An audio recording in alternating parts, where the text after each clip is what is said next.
part-time college faculty at universities and community colleges, probably 1 million people in the nation are in this situation. Staggering number, and it's hard to believe. But these people are starting to connect nationally through social media. So as a student, if you want to do something, here's an organization. Students Against Sweatshops are starting to get involved. Check that out.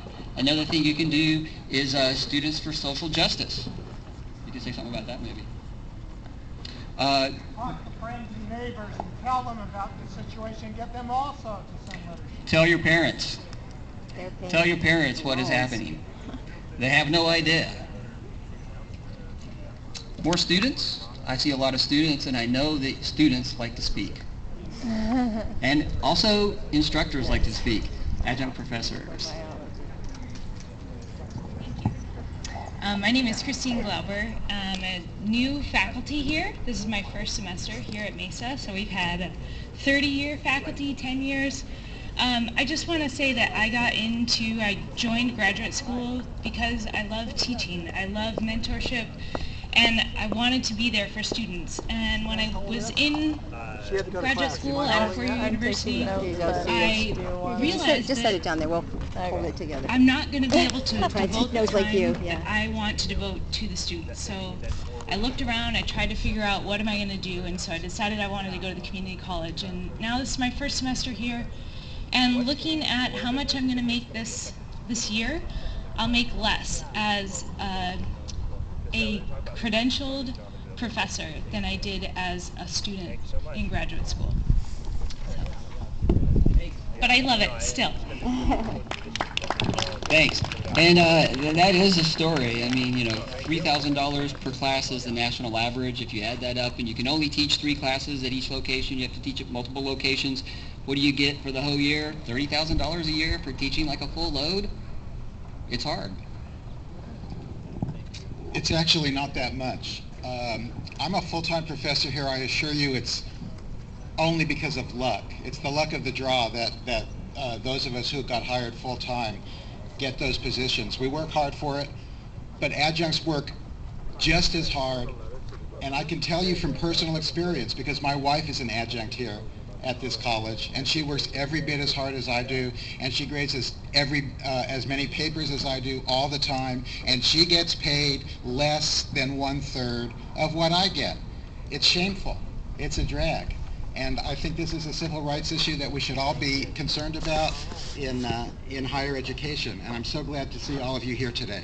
I hope you keep supporting that cause. Anybody else want to come up and speak? So to round out the educational opportunity we have here with all these students, does anybody have any questions? Any questions from students that we can answer? What do you do to help? So the real focus is the governor, right? And who does the governor listen to? The Department of Finance. So filling out one of these letters that we've passed around is a good first step. But if you want to be an overachiever, go online. You can call the governor's office and basically give these talking points. He'll get the message. You can also look up the Department of Finance. So Michael Cohen is the director of the Department of Finance. That's really who the governor relies on when putting his budget together. Any contacts you can make with the Department of Finance in Sacramento would be helpful as well. And they're not used to getting calls from people, so they'll be kind of surprised if all of a sudden a bunch of students are calling the Department of Finance saying the governor needs to include funding for part-time faculty in his May revised budget proposal. Okay, so that would be really helpful.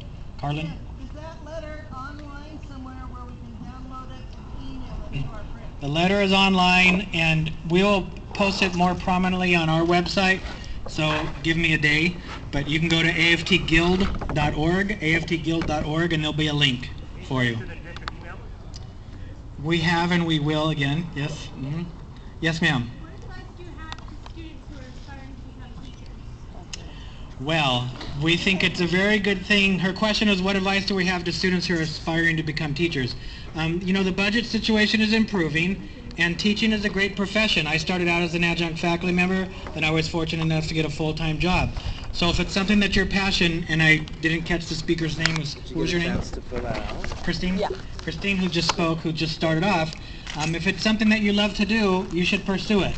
Just know that perhaps there won't be that many full-time jobs, and then it depends on what level you want to teach. K-12, community college, CSU, UC, right? There's all kinds of different areas where you could end up teaching. But you know what I tell my kids who are about your age is that you got to follow your heart and follow your passion. If that's what you want to do, that's what you got to do. One of my daughters, she teaches yoga, she teaches dance. She's like an adjunct in a sense. She lives that adjunct life. She's got 10 different jobs and she's always in her car somewhere, but that's what she likes. Right, and that's what she likes doing. So you have to really follow your heart and follow your passion. Just know that, you know, teaching, even though myself as a full-time teacher, who's now going on his 27th year in the district, I'm not a millionaire, okay? I mean, it's a decent wage, but you don't get rich teaching. It doesn't happen. Other questions? Yes, sir. Yes. There, for student participation as far as the committee, I don't believe that there's any teacher representative community at Mesa College.